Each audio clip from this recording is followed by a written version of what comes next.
ជំរាបសួរពុកម៉ែបងប្អូនទាំងអស់គ្នាជួបជាមួយនឹងខ្ញុំចាថ្ងៃនេះដែរនេះខ្ញុំមានមុខម្ហូបមួយមុខដើម្បីចែករំលែកពុកម៉ែបងប្អូនទាំងអស់គ្នាចាមុខម្ហូបមួយនោះគឺខទាវត្រីកញ្ចុះ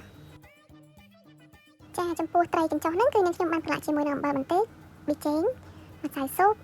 ក៏ដូចជាបន្ថែមនៅខ្ទឹមក្រហមនិងខ្ទឹមសចិញ្ច្រាំចាហើយបន្ទាប់មកគឺខ្ញុំដាក់នៅទឹកម្ទេស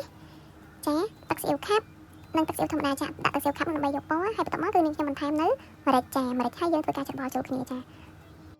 ចំពោះការប្រឡាក់នេះគឺខ្ញុំអត់ទាន់បានប្រើប្រាស់ស្ករទេចាគឺខ្ញុំចាំប្រើប្រាស់ស្ករនៅពេលដែលខ្ញុំកូរស្ករដាក់ខុសតែម្ដងចាហើយខ្ញុំបន្ថែមនៅស្រាសបន្តិចដើម្បីធ្វើឲ្យសាច់ត្រីហ្នឹងរឹងនិងកាត់ក្លិនឆ្អាបរបស់ត្រីចា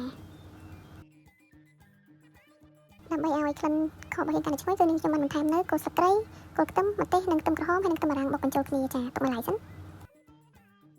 បន្ទាប់មកខ្ញុំក៏រៀបចំត្រីដែលផ្អាប់ទុកនោះចូលទៅក្នុងឆ្នាំងខចាគឺយើងខដោយឆ្នាំងដីនេះខ្ញុំចាប់ផ្ដើមធ្វើការកូរស្ករចាជាមួយនឹងប្រេងឆាបន្តិចចានេះខ្ញុំអត់មានស្ករត្នោតទេបងប្អូននេះខ្ញុំប្រើស្ករសចំនួនស្ករត្នោតចានេះខ្ញុំបានបន្ថែមនៅទឹកត្រីដែរតែនេះខ្ញុំអត់បានថតទេចាហើយឃើញថាខរបស់យើងគឺអត់មានពណ៌ក្រហមសោះអញ្ចឹងនេះខ្ញុំក៏បន្ថែមនៅទឹកស៊ីអ៊ីវខាប់ចាដើម្បីយកពណ៌ឲ្យត្រីរបស់យើង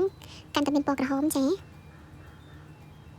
ហើយនេះខ្ញុំបានយកទឹកស្ករដែលខ្ញុំកូរជាមួយគ្រឿងហ្នឹងគឺយកមកស្រូបពីលើត្រីរបស់យើងចានេះខ្ញុំធ្វើការបន្ថែមនៅទឹកប្រេងខ្យងបន្តិចដែរចា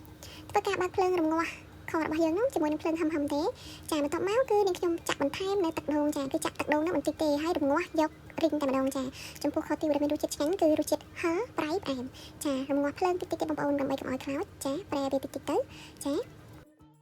ខចាប់ដើមរីងឯងបងប្អូនក្លិនឈ្ងុយណាស់បងប្អូនហើយចាឥ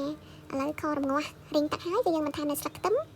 ម្ទេសក៏ដូចជាម្រេចដើម្បីឲ្យរសជាតិកាន់តែហឹរហើយនឹងរសជាតិកាន់តែដិតចាឲ្យទឹកខហ្នឹងគឺខាប់តែម្ដងណាបងប្អូន